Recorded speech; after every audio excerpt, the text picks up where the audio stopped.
When last we left off, Shinjo and the Kirin clan had just endured a major setback. Attacked from above by the Hawk Riders, they'd been forced to block off their only entrance back into Rokugan via the northern mountains. What's more, a sizable contingent of the Moto family that had gotten through the pass before the landslide were now isolated from them. These Moto would eventually find their way back to the desert, and remembering Shinjo's promise to always return to her clan, they would maintain the blended tradition of their Ujikai forebears and the teachings of the Kami, thus becoming the Desert Moto, or the Moto clan, led by leaders who would style themselves with the title of Khan.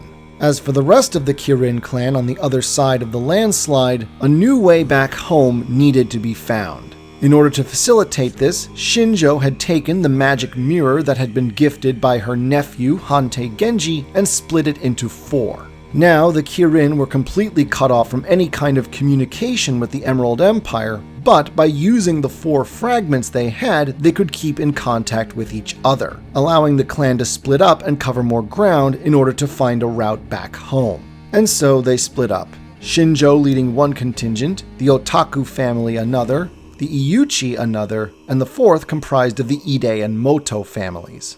And here's where the gaps in the history of the Kirin Exodus really start to show themselves. And that's especially frustrating because the period between 223 and 442, the so-called trials and tribulations of the Kirin, is where the families of the Kirin clan were the most wide-ranging in their explorations, encountering all manners of friends and foes. And yet barely any of that is mentioned. There is absolutely no mention of what happened with Shinjo's group. As for the Iuchi family, 2 events are mentioned. First, although no date is given, Iuchi himself is said to have died, and been succeeded by his most gifted pupil, Iuchi Tsube. The second is that in 305, the Iuchi encountered a race of elemental spirits known as the Jin, who had ruled the world long before the first humans, though the only detail mentioned is that the Iuchi managed to make peace with the Jin. We do get a little more detail with regards to the Ide and Moto families as they were traveling together. Presumably Ide himself died around this point, although the date of his death is also never mentioned, but only 2 events concerning these 2 families are mentioned in the lore. The first is an encounter between the Ide and Moto and the Ashalan, a mysterious race of immortal sorcerers who shared 12 souls across their entire race. No details are given as to what happened during or after this meeting, and the Ashalan are a subject for a future video. Then, around the year 439, the 2 families arrived at the port city of Aqaba, and it was here that they learned of many of the foreign nations that lay beyond the burning sands. Some sources claim that a few of the Moto family actually journeyed across the sea to the kingdom of Merene, marking the first real contact between Rokugani peoples and the Gaijin, and likely precipitating the events that would lead to the first Gaijin embassy to Rokugan in the reign of Empress Yugozo Hime. A bit more detail is given concerning what the Otaku family were up to, though not much of it is very happy. In 238, the same year that saw Bayushi Kuninoko marry the champion of the Dragon Clan in exchange for a terrible secret passed on to her father, Daimyo Otaku Shiko is said to have died. Then, some decades later in 298, the Otaku found themselves back in the environs of the City of the Sorcerers. And this time, the Khadi cabal that ruled the ruins were not content with just chasing the intruders away. In the end, their powerful magics allowed them to capture and enslave the entire Otaku family, although the details of this slavery is never mentioned. After all, undead sorcerers don't really require much, do they? The enslavement of the Otaku family lasted for 42 years. But at last, Otaku Kunami, one of the elite battle maidens of the family, came up with a desperate plan. It seems that while Khadi may not have needs, they do still have desires. And so, Kunami and a few of the most intelligent and beautiful of the Otaku battle maidens pretended to offer themselves to the Khadi as concubines. But of course, since there were fewer of them than there were of the sorcerers, there was not enough to go around, and jealousy turned to violent rage.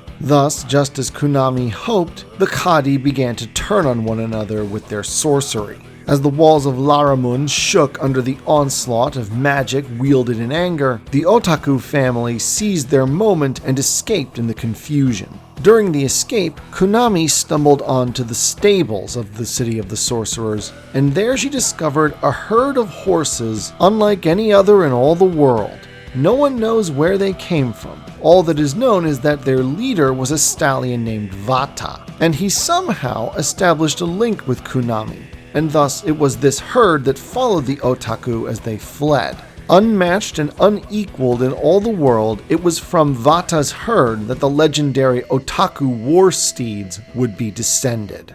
The next big gap in the narrative lasts a century. Then, one day in 442, the year of the Battle of the White Stag, the daimyo Iyuchi Suasan, Ide Tsunosa, and Otaku Fujiko all saw the same image appear in their piece of the mirror. Shinjo assaulted on all sides by dark talons. Guided by the fragments of the mirror, though it's never explained how, the other three groups converged on where Shinjo had led her people. A lifeless waste similar to the Shadowlands but without the taint, for it was not the powers of Jigoku but the lying darkness that held sway here. And in the middle of that waste was a single dark twisted castle. And it was there, just outside the walls of that dread castle, that they found Shinjo and her few remaining followers fighting for their lives. Not against mortal foes, but against living shadows, dark, twisted things that sought to consume all they touched. The four families immediately threw themselves into the fray to support their leader.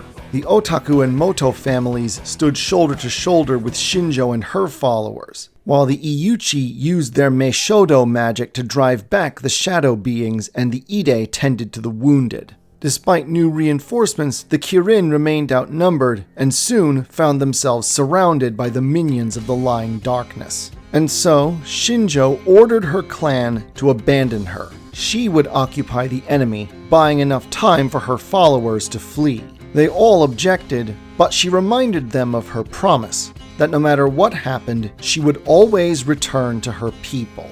And so, shimmering with the last remnants of her divine power, the kami of the Kirin clan charged into that final battle. According to some sources, her children accompanied her, the four Kirin and Martera, the one child that had chosen human form. Reluctantly, the rest of the clan obeyed and fled. Only Otaku Fujiko dared to look back as they retreated, and she saw the kami's light swallowed up by the darkness. Once they were safely out of danger, having left the land of darkness behind them, the Kirin clan stopped to tend to their wounded and bewail their grief at the loss of their founder. Her children, including Martera, were lost to them. But Martera had sired descendants, and now, at the lowest point in the Kirin clan's history, one of those descendants, Shinjo Yonaru, stepped forward to claim leadership of the clan. He proclaimed that this was now a new beginning for them. They were no longer the same Kirin clan that had left the Emerald Empire over 400 years ago. They had seen too much, experienced too much, been changed too much by the outside world to truly be the same. And now that Shinjo was gone, so too was that last remaining link to the past. As the daimyo of the other four primary families knelt before him, Shinjo Yonaru proclaimed that henceforward the Kirin were no more. They were now something new, a blending of bloodlines and of peoples, shaped by their experiences in the world beyond the Emerald Empire of their distant ancestors. Now and evermore, they were the Unicorn Clan. From here, the narrative of the Kirin Exodus becomes incredibly patchy, with only the occasional reference or aside to some briefly described incident. The only consistent through line is that from now on, the families of the Unicorn Clan traveled together and that their journey mostly trended towards the west. In 497, it is mentioned that the Unicorn traveled through the Ivory Kingdoms and thwarted, though it is not described how, the actions of the cult of Rumal, also known as the cult of the Destroyer. Decades later, in the middle of the 6th century, it is mentioned that the Unicorn Clan fought with the remnants of an empire of trolls. Then, in the year 592, the same year in which Hantei XVI, the infamous Steel Chrysanthemum, married his pregnant concubine Doji Hime, the Unicorn clan, now led by Shinjo Sato, the grandson of Yonaru, arrived on the coast.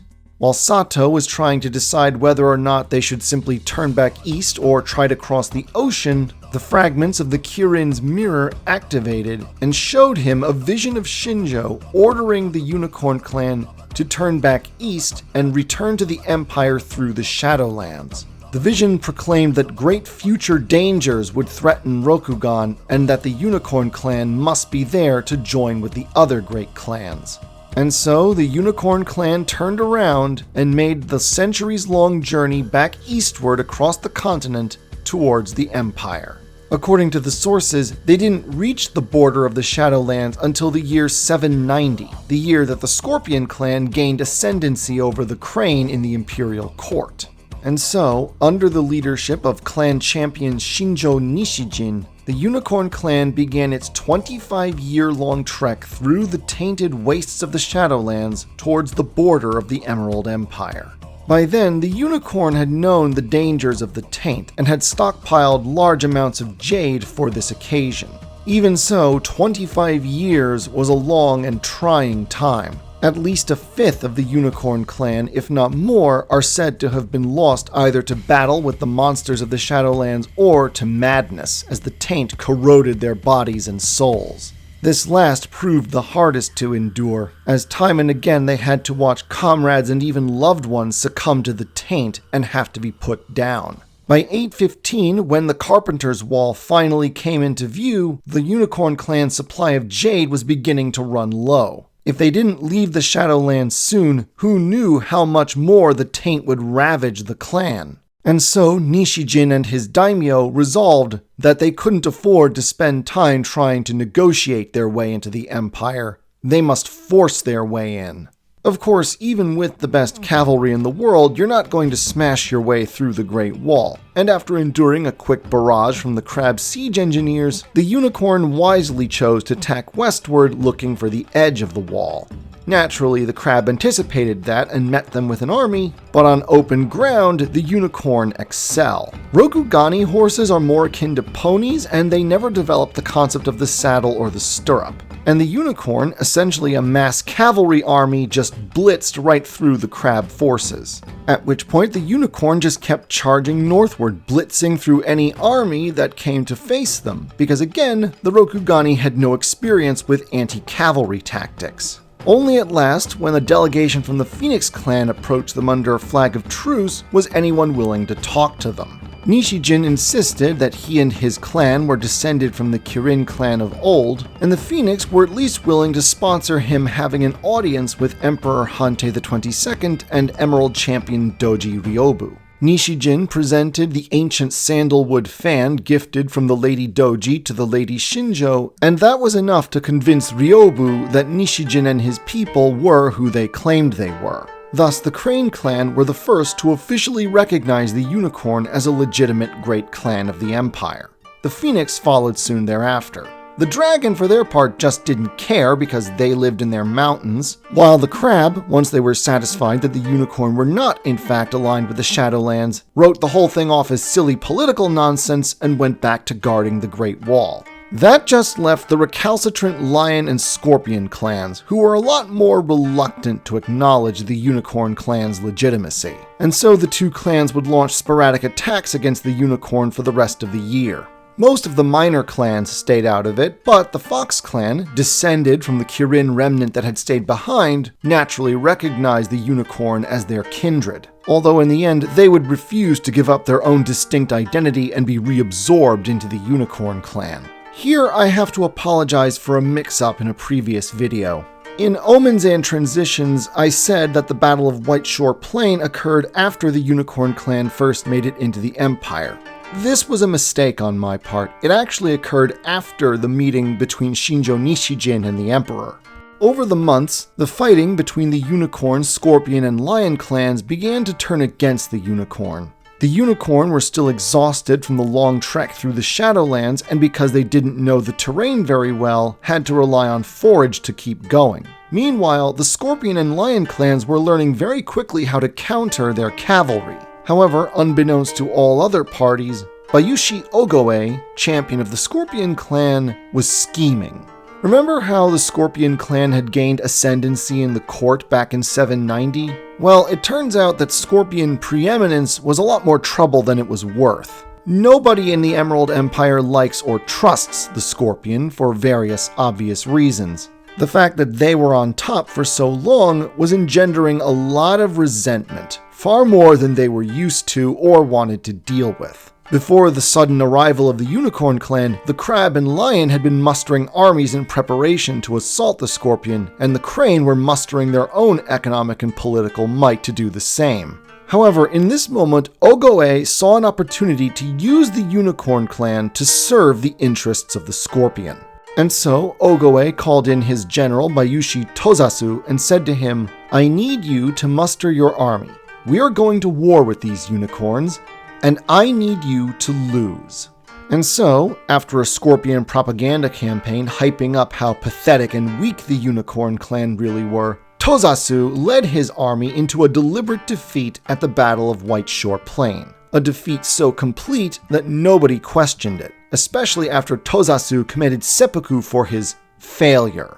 After which Ogoe sent a message to Shinjo Nishigen apologizing and officially recognizing the Unicorn clan as legitimate. And so the Scorpion had been made to look weak against these foreign barbarians in the eyes of the Empire, and the Scorpion could go back to doing what they did best, staying out of the spotlight and working in the shadows. Smooth bastards. That just left the Lion clan, and they were a lot tougher and a lot less willing to throw a fight than the Scorpion. More importantly, the Lion had possessed the land that had once belonged to the Kirin ever since the days of Emperor Genji. Unless they could come to an understanding with the Lion, the Unicorn clan could never reclaim their old place and would just wander the empire like they had been for over a year. And that was when the diplomat Ide Suwari had an idea. The other great clans had acknowledged them, but wasn't the Emperor the highest authority in Rokugan? If they could get his recognition, the Lion would have no choice but to accept it or become rebels. But what could they offer the Emperor in order to persuade him to see things their way? Suwari suggested that the best they could do was offer the Emperor one of the things that the clan prized most: 2 of the otaku steeds, the backbone of the cavalry that had, until recently, mastered every army the Rokugani had sent against them, and had thus so overawed the empire. This idea met with some pushback, especially from the daimyo Otaku Sekigako, who bitterly resented the idea of handing over any of her family's prize steeds. But in the end, Suwari was able to get Nishijin to see things his way, and so Suwari officially gifted 2 of the finest otaku steeds to Hante the 22nd. The bribe did the trick. With the help of his Mia family messengers, Hante the 22nd let it be known throughout the empire that the Chrysanthemum throne officially recognized the Unicorn as rightful descendants of the Kirin clan, that they were entitled to the status of a great clan, and that all of their ancestral holdings be returned to them. And as hoped, the Lion, with much gritted teeth admittedly, consented. At long last, the Unicorn clan had returned home. But it was a home that none of them had known, for they had all been born in the world beyond. And there was nearly 800 years of difference between them and the people of the Empire. But for now at least, the Unicorn clan were satisfied.